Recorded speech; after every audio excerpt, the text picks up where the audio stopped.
The late afternoon sun struck the flatbed railcar at an angle that turned every rivet shadow into a sundial, and the men in gray fatigue stood in silence, swaying with the clatter of iron wheels on southwestern track. They had expected barbed wire, watchtowers, the sterile geometry of confinement. Instead, the horizon offered them something unreadable, a ribbon of mesquite, the smell of creosote and cattle, and in the middle distance, a lone horseman whose silhouette held no weapon, only rope coiled at the saddle horn. It was late June 1943, and the contradiction between what these prisoners had been taught to fear and what they were now seeing would unravel every assumption they carried across the Atlantic. The war had trained them to recognize steel and concrete, checkpoints and searchlights. It had not prepared them for open space, for the sight of a frontier that felt less like a cage and more like an invitation to disappear into a land too vast to fully guard. The train slowed near a grain depot outside Hereford, Texas, where a hand-painted sign swung in the wind and a dozen civilians in denim and straw hats waited with clipboards and thermoses. No one saluted. No one barked commands in the clipped Prussian syntax the prisoners knew. A woman in khaki coveralls and scuffed boots stepped forward, hair tied back under a faded bandana, her face sunburned and entirely unbothered by the men who stared at her as though she were a mirage. Her name was Miriam Calloway, no rank stenciled on her sleeve, no insignia beyond a smudged badge that read Depot Chief. And she carried a clipboard that cataloged not ammunition or armor but bales of cotton, bushels of wheat, labor quotas, and the caloric requirements of 1,500 men who would harvest them. She did not raise her voice. She pointed to the open beds of 3 flatbed trucks idling near the platform, their engines ticking in the heat, and in accented but serviceable German she told them they would eat before they worked, that the canteen served real coffee, that letters home would be censored but mailed, and that the man on the horse, a rancher named Erskine Bowden, would be their foreman until the cotton came in. Then she turned and walked back toward the depot office, and the prisoners exchanged glances that held equal parts confusion and something close to vertigo, the unsettling realization that the rules of captivity here would be written not in concrete and wire but in soil, sweat, and an economic necessity that treated them less like enemies and more like labor to be deployed, fed, and returned at dusk. The story of how tens of thousands of German and Italian prisoners of war ended up scattered across the American interior is a study in logistics disguised as mercy, an industrial equation dressed in the language of the Geneva Convention. By the middle of 1943, the Allied capture rate in North Africa and Sicily outpaced the capacity of existing detention infrastructure in Britain and North Africa, and the mathematics became simple. Britain could not feed them, could not house them, and could not spare the guards or the transport to move them deeper into the empire. America, by contrast, possessed 3 strategic surpluses: land, food, and a wartime labor shortage so acute that farms were abandoning entire fields and ranches were culling herds because there were not enough hands to work the harvest. The solution arrived in the form of a bureaucratic bargain: transfer the prisoners across the Atlantic, scatter them in camps far from the coasts, employ them under Geneva-compliant supervision, and pay their labor in canteen script redeemable for cigarettes, soap, and the occasional German-language newspaper printed on presses in Kansas. It was a program designed not by generals but by accountants and agriculture officials, people who understood that a battalion of prisoners could thresh more wheat in a week than a skeleton crew of high school boys and ranch wives ever could, and that the political optics of well-fed, humanely treated POWs would serve post-war diplomacy better than the alternative. So the ships came, Liberty-class freighters converted to troop transports, their holds retrofitted with tiered bunks and ventilation ducts, and the prisoners boarded in Algiers or Palermo or Tunis, packed shoulder to shoulder beneath steel, breathing diesel and salt air, and emerged weeks later in Newport News or New Orleans, blinking at a skyline that looked nothing like the bombed-out ruins they had left behind. The ports themselves became theaters of material shock, a cascade of sensory contradictions that began the moment the gangplanks dropped and the prisoners shuffled onto American soil. The docks hummed with machinery that seemed to move cargo by itself, electric forklifts gliding between pallets stacked 12 feet high, gantry cranes lifting entire containers in single smooth arcs, conveyor belts threading crates from ship to rail car without a single man bending his back to heft the load. In Europe, a port meant human chains passing sacks hand to hand, mules hauling carts through mud, dock workers whose shoulders bore the permanent slope of overuse. Here, the labor was mechanized to a degree that felt almost wasteful, engines burning fuel to lift what strong backs could theoretically move, but doing it faster, cleaner, and with a throughput that turned a 3-day unloading job into an 8-hour operation. The prisoners watched a dockworker in overalls climb into the cab of a forklift, pull 2 levers, and hoist a pallet of ration cans that would have required 6 men and a winch back home. They watched another worker consult a clipboard, radio a supervisor, and redirect an entire shipment with nothing more than a 3-word exchange and a wave of the hand. And they watched, most disorienting of all, a canteen truck pull up at noon, dispensing sandwiches wrapped in wax paper, bottles of Coca-Cola beaded with condensation, and stainless steel thermoses of coffee so strong and sweet it tasted like a luxury reserved for officers, not for men in transit whose legal state has placed them somewhere between cargo and guests. The rail journey inland became its own form of education, a slow-motion seminar on the industrial capacity of a nation whose geography alone defied comprehension. The trains moved at 30 miles per hour through forests that stretched unbroken for 100 miles, across farmland so flat and fertile that even fallow fields looked richer than the best parcels in Bavaria, past refineries whose flare stacks burned off surplus gas in plumes visible for 10 miles, past rail yards where locomotives sat idling in rows of 20 or 30, waiting for assignment, their boilers cold but their paint fresh and their couplings gleaming. The prisoners had been told America was rich, but richness in the abstract meant little until you saw it scrolling past at walking speed. Grain elevators tall as cathedrals, their silos full enough to spill surplus onto gravel lots. Freight depots where boxcars sat 3 deep on parallel spurs, each one stenciled with the name of a company the prisoners had never heard of, but which apparently owned enough rolling stock to supply an entire front. Small-town stations where the platform was clean, the waiting room lit by electric bulbs even in daytime, and the ticket clerk, a woman in her 50s with reading glasses on a chain, sold tickets and answered questions as though the war were a distant rumor, not the grinding reality that had sent these men across an ocean.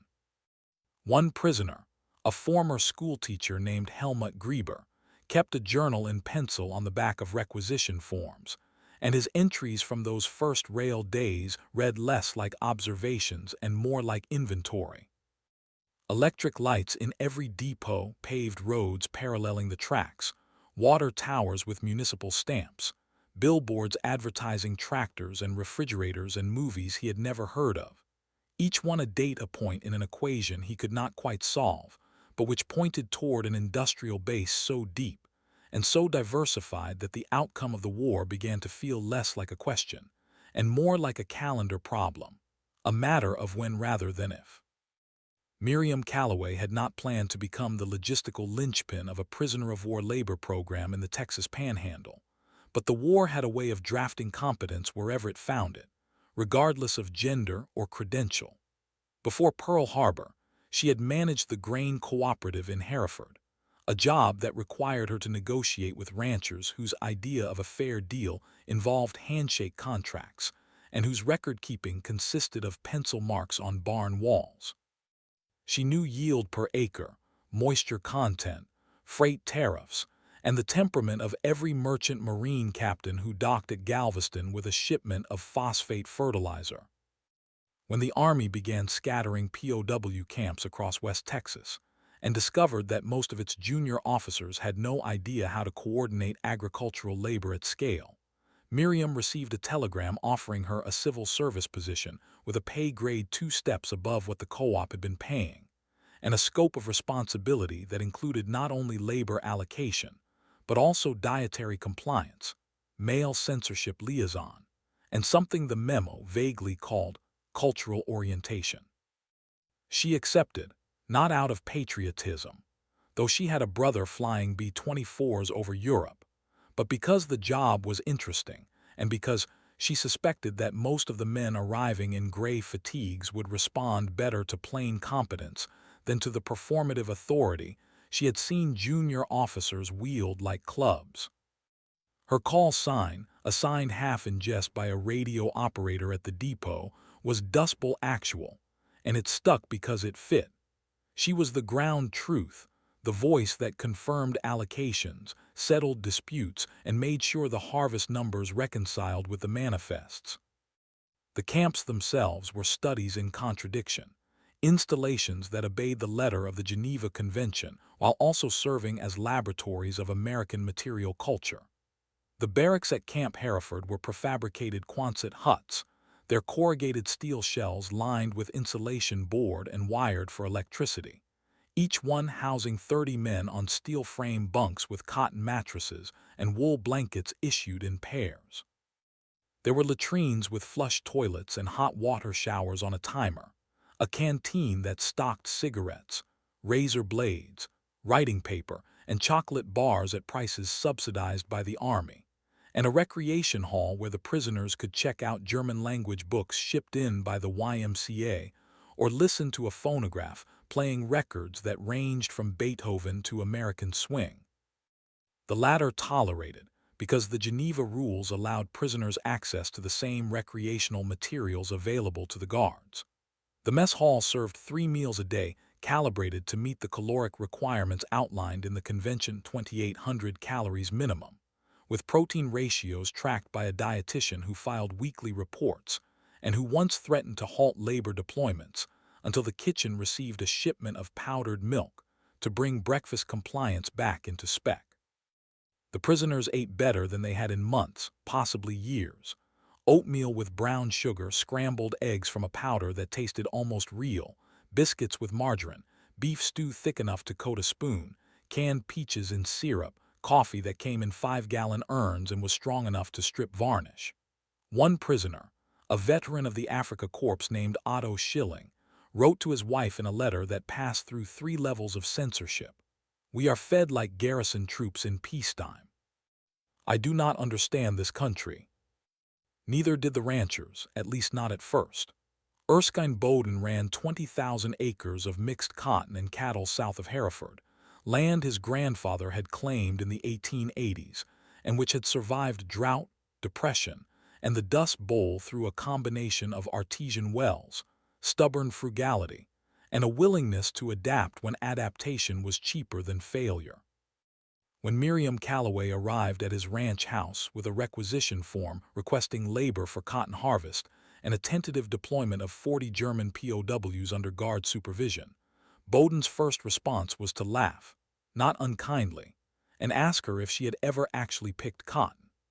She told him she had, one summer during high school, and that she knew 40 men working 8-hour days could clear a section if the weather held and the supervision was competent. Bowden studied the form, studied her, and then asked what he was supposed to do if one of them decided to walk off into the prairie. Miriam's answer was blunt. "They won't. Where would they go? Nearest town is 18 miles, and you'd see them from the saddle before they made it too. Besides, most of them would rather work than sit in a barracks counting ceiling bolts." Bowden signed the form, not because he entirely believed her, but because his regular crew had been reduced to his foreman, 2 ranch hands over 60, and his daughter, who was 16 and who could drive a tractor but could not harvest a field alone. The economics were simple. Pay the government a per-man daily rate lower than civilian wages, get bodies in the field, and accept that the men in gray would be escorted each morning by a pair of MPs with carbines slung low, more symbol than threat, and returned each evening to camp in time for supper. It was not ideal, but ideal had stopped being an option the day his youngest son enlisted in the Navy and his oldest took a job at a bomber plant in Fort Worth. The first morning the prisoners arrived at the Bowden Ranch. They came in the back of a deuce-and-a-half truck that kicked up a rooster tail of dust visible for 3 miles, and when the tailgate dropped they climbed out stiff-legged and squinting, their eyes adjusting to a landscape so flat and unbroken that the curvature of the earth became a visible fact, a horizon line that bent downward at the edges as though the world were a bowl and they stood at its center. The foreman, a man named Cleet Ashford who had worked for the Bowden since before the Depression, handed each prisoner a canvas sack with a shoulder strap and demonstrated the motion. Bend, pinch, pull, drop, without saying a word, his hands moving with the economy of 40 years' practice. The prisoners watched, then spread out along the rows, and within 10 minutes it became clear that some had grown up rural and some had not. The ones who knew crops moved with a rhythm that matched Cleet's, while the ones who had never touched soil stumbled over their own feet and picked maybe a quarter of the pace. Nobody yelled. Nobody rushed them. Cleet walked the rows, corrected grips, showed them how to read the bowl for readiness, and by noon the slowest pickers had improved enough that the aggregate output began to approach something like useful. At midday, Miriam arrived in a jeep with a water truck and a cauldron of stew that she ladled into tin bowls, and the prisoners ate sitting in the shade of the truck, boots off, shirts damp with sweat. And for the first time since capture some of them felt the particular exhaustion that comes not from fear or deprivation, but from honest labor under an open sky. The psychological shift happened incrementally, not in a single revelation but in a series of small adjustments that compounded over weeks. The prisoners noticed that the MPs assigned to their detail rarely raised their voices, that the carbines stayed slung, that the supervision was more logistical than punitive, checking hydration, rotating tasks, making sure nobody heat-stroke. They noticed that when a tractor broke down mid-field, Bowden's foreman enlisted 2 prisoners who claimed mechanical experience to help diagnose the problem, and that when the diagnosis turned out to be correct and the fix took 20 minutes, Cleet thanked them by name and made a note on his clipboard that got those 2 men assigned to machinery maintenance instead of field work. They noticed that the canteen sold Coca-Cola for 5 cents in scrip and that the carbonation was real, not some ersatz substitute, and that the vending machine hummed with refrigeration even though electricity in rural Texas was still a semi-luxury, powered by cooperative lines strung across hundreds of miles of prairie. They noticed that when one prisoner, a former medic named Klaus Richter, mentioned offhand that he had treated frostbite and dysentery in North Africa, Miriam flagged his file and arranged for him to assist the camp medical officer, which meant he spent his days in a clean room with actual pharmaceutical supplies instead of field work. And they noticed, most disorienting of all, that the Americans seemed to regard them not as monsters or conquerors, but as a labor problem to be managed, men whose skills could be categorized, deployed, and compensated within a framework that felt less like imprisonment and more like a very strange kind of employment. The letters home, when they began to flow, carried a tone that censors found unsettling, not because the prisoners were violating operational security, but because the descriptions bordered on admiration. Otto Schilling wrote to his wife about the ice cream machine in the canteen, a gleaming chrome contraption that dispensed soft serve in paper cones for 10 cents, and how the first time he tasted it, he stood there dumbfounded because he had not eaten ice cream since before the war and had forgotten that such things still existed. Helmut Grieber wrote about the electric lights in the barracks, how they came on with the flip of a switch and stayed on until curfew, no rationing, no brownouts, as though electricity were so abundant it could be wasted on convenience. Another prisoner, a former baker named Friedrich Lange, wrote about the flour, how it was white, finely milled, and came in sacks stamped with the name of a company in Kansas, and how when he asked if he could bake bread for the camp, the Americans gave him access to an oven, yeast, and as much flour as he needed, and how the loaves he produced were better than anything he had baked in the Wehrmacht, because the ingredients were simply better, fresher, less adulterated. The censors read these letters, flagged them for review, and forwarded them up the chain not because they contained intelligence, but because they painted a picture of American material capacity that, if widely disseminated, might erode morale on the home front or confirm the quiet doubts already circulating among German troops who had fought in North Africa and Italy, and who had seen firsthand the avalanche of equipment, food, and fuel that American logistics could sustain. Miriam kept her own record, a leather-bound notebook she filled with observations that never made it into official reports, but which captured the texture of the program in ways that bureaucratic language could not.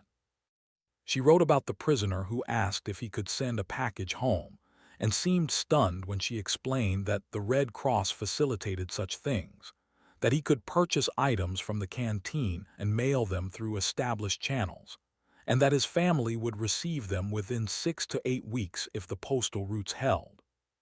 She wrote about the rancher's wife who brought a basket of apples to the field one afternoon and handed them out to prisoners and guards alike, and how one prisoner had stared at the apple as though it were a grenade, not suspicious, but simply unfamiliar with the idea that a civilian might offer food to an enemy without expecting anything in return. She wrote about the afternoon a dust storm rolled in with no warning, a wall of brown that turned noon into twilight, and how the prisoners and the ranch hands took shelter together in a barn, sitting on bales of hay and waiting it out, and how in that dim half-light with the wind screaming outside, someone produced a harmonica and played a tune that was neither American nor German but something older, a folk melody that predated the war, and how for 10 minutes nobody spoke or moved, just listened. And how when the storm passed and they filed back out into the clearing air, the mood had shifted in a way that Miriam could not quite articulate, but which felt important enough to record. The big test of the program came in August, when the wheat harvest in the northern panhandle overlapped with cotton in the south, and the labor allocation suddenly had to operate at scale across 200 miles of territory. Miriam coordinated from the depot office, a room with a wall-sized map studded with pins marking camps, ranches, and rail spurs, and a radio set that crackled with traffic from foremen, MPs, and transport drivers. She worked 14-hour days, cross-referencing labor requests with available detachments, fuel allocations, and the weather forecasts that came in twice daily from the Agriculture Department. The system held because it had to, because the alternative was crops rotting in the field and ranchers defaulting on loans, and a political firestorm that would shut the program down before it proved its value. The prisoners moved in convoys, truck to rail to truck, sometimes sleeping in field barracks that were nothing more than tents with cots, sometimes doubling back to base camps for resupply.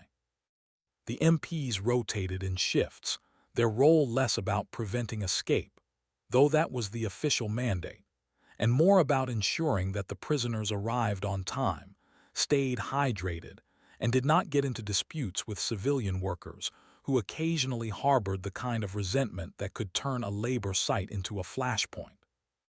Miriam's call sign crackled over the radio dozens of times a day. Dust Bowl Actual, this is Transport 7, we're 10 miles south of Dimmitt, estimate arrival at Bowden site in 30 minutes, confirm allocation. Transport 7, Dust Bowl Actual confirms, Bowden site has water and mess ready, proceed. The language was clipped, functional, almost musical in its repetition, a mantra of logistics that kept the entire apparatus moving. The numbers told part of the story, though not all of it. By the end of the summer of 1943, the prisoner labor program in West Texas alone accounted for approximately 200,000 man-hours of agricultural work, enough to bring in harvests that would have otherwise been abandoned or only partially completed. The economic impact rippled outward. Ranchers who had been on the edge of insolvency stayed solvent. Grain elevators operated at capacity. Rail shipments to processing centers remained on schedule, and the food supply chain that fed both civilian populations and military depots continued without interruption. The cost to the federal government, when calculated per man-hour, came in below the equivalent civilian wage and far below the cost of allowing crops to fail. The prisoners themselves were paid in scrip at a rate of 80 cents per day, which accumulated in canteen accounts and which most spent on small comforts, cigarettes, soap, chocolate, writing paper, the occasional magazine. The Geneva Convention stipulated that prisoners could not be required to perform labor directly supporting the war effort, and agricultural work fell comfortably within that boundary, a fact that both sides understood and which allowed the arrangement to function without provoking diplomatic protests. It was, in the language of the bureaucrats who administered it, a win-win. America got labor, prisoners got humane conditions and occupation, and the post-war narrative could point to the program as evidence that even in wartime, legal frameworks and mutual benefit could coexist. But the real story, the one that resisted quantification, played out in the slow accumulation of human moments that shifted perception on both sides. The prisoners began to understand that American civilians, at least the ones they encountered, were not the caricatures they had been fed in propaganda, not weak, not decadent, not soft. The ranchers worked as hard as anyone, their hands as calloused, their days as long, and their relationship to the land as intimate and unforgiving as anything a European peasant might recognize. The women, especially, defied expectation. They drove trucks, managed payroll, operated machinery, and made decisions that in the Wehrmacht would have been reserved for officers, and they did it without apology or deference. Miriam became a figure of particular fascination, not because she was harsh or flamboyant, but because she was effective, because her word carried weight, and because she treated the prisoners not as defeated enemies to be humiliated, but as workers to be managed, a distinction that implied a kind of respect that few of them had anticipated. One prisoner, a former officer named Erich Steinmann, who had commanded a panzer company in Tunisia, wrote in a letter that passed through censorship, "The woman who runs our allocation is more competent than half the supply officers I served with. I do not say this to flatter. It is simply true." The Cowboys, too, became objects of curiosity, figures whose competence had nothing to do with formal training and everything to do with generational knowledge passed down through apprenticeship and necessity. The prisoners watched Cleet Ashford rope a steer that had wandered from the herd, his lasso spinning in a smooth arc and settling over the animal's neck with a precision that seemed almost casual, and then watched him dismount, check the steer for injury, and release it without drama, the whole operation taking less than 3 minutes. They watched another ranch hand, a man in his 60s named Lyle Garrett, repair a barbed wire fence using nothing but a fencing tool and his hands, his movements economical and unhurried. And when one prisoner asked how long he had been doing that kind of work, Garrett answered, "Since before you were born, son," and went back to stapling wire to post. The prisoners began to understand that competence in America was not concentrated in cities or factories, but distributed across a landscape so vast that even small towns contained people whose skills would have qualified as specialized trades in Europe, and that the decentralization of that competence was itself a kind of strength, a resilience that did not depend on centralized authority or infrastructure, but which could function even when those systems were disrupted. The escape attempts, when they occurred, were rare and almost tragicomic in their futility. In September, 2 prisoners from a camp near Amarillo walked off a work site and made it approximately 11 miles before a rancher spotted them trudging along a county road and called the sheriff, who picked them up in his patrol car and drove them back to camp without incident. They had no plan, no supplies, no destination, just a vague idea that freedom meant movement, and that if they walked far enough they might find something. The guards debriefed them, assigned them a week of barracks restriction, and the incident was filed as a bureaucratic footnote. Another prisoner, more ambitious, stole a bicycle from a barn and pedaled 30 miles before the bicycle broke down, and he knocked on a farmhouse door to ask for water, at which point the farmer, an elderly woman whose husband was overseas, gave him a canteen, a sandwich, and directions to the nearest MP station, which she called while he sat on her porch eating. The pattern repeated. The landscape itself was the prison, a geography so open and so surveilled by the sheer density of civilian presence that hiding was nearly impossible and escape required resources, money, contacts, transport, documents, that none of the prisoners possessed.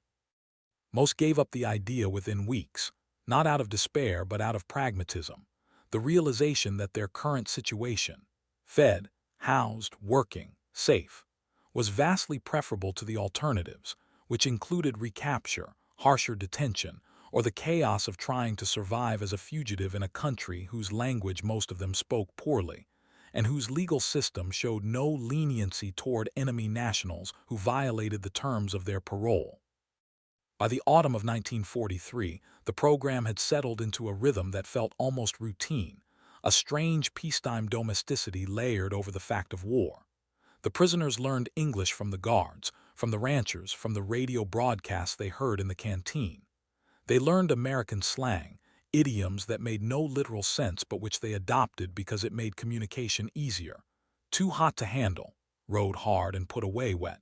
Don't count your chickens. They learned to navigate American measurements, acres and bushels, pounds and gallons, and to convert them mentally into the metric system they had grown up with. They learned the names of American crops they had never encountered: sorghum, alfalfa, black-eyed peas. They learned to recognize the sound of a P-51 Mustang flying overhead, the pitch of its Merlin engine distinct from the radial growl of a B-25. And they learned to watch the faces of the guards when those planes passed, the flicker of pride or relief or longing that crossed expressions and which reminded everyone that the war was still being fought, that men were still dying, and that the pastoral interlude in Texas was an anomaly made possible only by the fact that the fighting was happening elsewhere. Miriam's workload intensified as the program expanded, and her letters home, brief, typed on depot stationery, mailed to her mother in Lubbock, took on the clipped efficiency of someone who had stopped trying to explain and had started simply reporting. We allocated 480 men to the Dimmitt district this week. Harvest is ahead of schedule. One medical incident, heat exhaustion, resolved with hydration and rest. Canteen resupply delayed due to rail traffic. Expect delivery Thursday. Weather holding. Her mother wrote back with news from town, updates on neighbors, questions about when Miriam might visit, and Miriam answered those too briefly, her mind already halfway back to the depot and the next day's allocation spreadsheet. She had stopped thinking of the prisoners as enemies in any meaningful sense. They were variables in an equation, human resources to be deployed and retrieved, and the fact that they spoke a different language and wore different uniforms mattered less than whether they showed up on time, followed instructions, and met the quotas that kept the ranchers solvent and the bureaucrats satisfied. It was a cold calculus, but it worked, and in the middle of a war where so much was chaos and waste, the fact that something worked felt like a small miracle worth protecting. The psychological impact on the prisoners themselves became more complex as the months wore on. The initial shock of material abundance gave way to a subtler dissonance, a growing awareness that they had been lied to about nearly everything. The propaganda they had consumed for years, the assertions that America was weak, decadent, divided, incapable of sustaining a war effort, collapsed under the weight of observable reality. They had seen the ports, the trains, the machinery, the food supply, the electric grids, the hospitals, the schools. They had worked alongside civilians who seemed entirely unbothered by the war's economic demands, whose shops were full, whose gasoline was rationed but available, whose complaints centered on inconvenience rather than survival. They had listened to the radio broadcasts from home, the ones the camp administrators allowed them to hear, and compared those narratives to what they saw every day. And the gap between the two was so vast that it produced a kind of cognitive vertigo, a destabilization of belief that left some of them angry, some depressed, and some grimly pragmatic, already calculating how to position themselves for a post-war world in which Germany's defeat was no longer a question of if, but merely when and how badly. Helmut Grieber, the former schoolteacher, wrote in his hidden journal kept in a hollowed-out book, written in shorthand, never mailed, an entry that captured the mood among a certain cohort of prisoners. We were told we were fighting for survival, for Lebensraum, for the future of our people. We were told the enemy was weak and that victory was inevitable. We were told many things. I see now that we were told what was necessary to keep us fighting, and that the truth was never part of the calculation. I do not know what happens when we return home, if we return home, but I know that I will not be able to unsee what I have seen here. And I think that is the point. They do not need to break us with cruelty. They are breaking us with evidence. Not all prisoners reached that conclusion, of course. Some clung to ideology, to the belief that the war could still be won, that the reports of Allied advances were exaggerated, that the miracle weapons being developed in secret would turn the tide. But those voices grew quieter as the months passed, drowned out by the accumulating weight of observable fact and the exhaustion that comes from maintaining a fiction in the face of relentless contradiction. The winter of 1943 brought a lull in agricultural labor, and the prisoners were reassigned to maintenance work, repairing roads, building storage sheds, constructing barracks for the next wave of POWs expected in the spring. The work was less urgent but no less necessary, and it kept the men occupied, which the camp administrators understood was half the battle. Idle prisoners became problems, disciplinary issues, escape attempts, internal conflicts between factions, while working prisoners stayed focused, tired enough at the end of the day to eat and sleep rather than brood. Miriam coordinated the winter allocations with the same precision she had applied to harvest season, matching skills to tasks, carpenters to construction, mechanics to equipment maintenance, cooks to mess hall rotation. She requisitioned materials, lumber, nails, paint, concrete, and tracked their usage down to the pallet, her accounting so meticulous that when an audit team arrived from Washington in January, they found discrepancies measured in single-digit percentages, a margin of error so small it qualified as exemplary. The auditors asked her how she managed it, and she told them the truth. She wrote everything down, double-checked the math, and did not trust anyone's memory, including her own.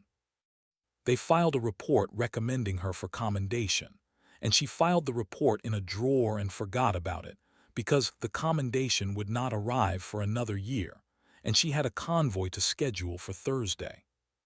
The cultural dissonance worked both ways. The guards, the ranchers, the depot workers, they too were adjusting to a reality that propaganda had not prepared them for. The prisoners were not the fanatics they had expected, not the snarling ideologues of newsreel villainy. They were tired men, most of them young, many of them conscripts, a few of them true believers, but most just trying to survive and maybe, if they were lucky, make it home in one piece. The guards learned their names, their quirks, their competencies. They learned that Otto Schilling had a dry sense of humor and could fix almost any engine if you gave him tools and time. They learned that Klaus Richter had a wife and 2 daughters in Hamburg, and that he carried a photograph he had looked at so many times the edges were soft as cloth. They learned that Friedrich Lange, the baker, could produce cinnamon rolls so good that the camp commandant requisitioned extra sugar just to keep him supplied. And they learned, slowly, that the line between enemy and human being was thinner than anyone had wanted to admit, that hatred required constant maintenance, and that proximity eroded it faster than any ideological argument ever could. By the spring of 1944, the program had grown to encompass nearly 50 camps across Texas, housing close to 20,000 prisoners and generating labor output equivalent to several infantry divisions worth of agricultural and construction work. The logistics had become so complex that the Army assigned a full-time coordinator to the region, a lieutenant colonel named Raymond Teller who had managed supply chains in North Africa and who recognized competence when he saw it. He promoted Miriam to regional logistics supervisor, a title that came with a small raise and a lot more responsibility, and tasked her with standardizing procedures across all 50 camps so that the allocation system could scale without collapsing under its own weight. Miriam hired 2 assistants, set up a central filing system, and instituted a twice-weekly radio briefing where camp administrators reported status, raised issues, and received updated directives. The briefings ran like clockwork: 30 minutes, no tangents, action items recorded and tracked. Teller attended the first 3, said "carry on," and stopped attending because it was clear Miriam did not need supervision, only resources, and he made sure she got them. The turning point for many prisoners came not in a single moment, but in the accumulation of small recognitions that their side was losing, and that the loss was not due to betrayal or bad luck, but to a fundamental mismatch in capacity. The Allied invasion of Normandy in June 1944 was announced over the camp radios, and the prisoners listened in silence as the broadcasters described the scale of the operation: thousands of ships, tens of thousands of men, air superiority so total that German fighters barely contested the beaches. Some prisoners cheered, quietly, in the privacy of barracks conversations, recognizing that the end of the war might mean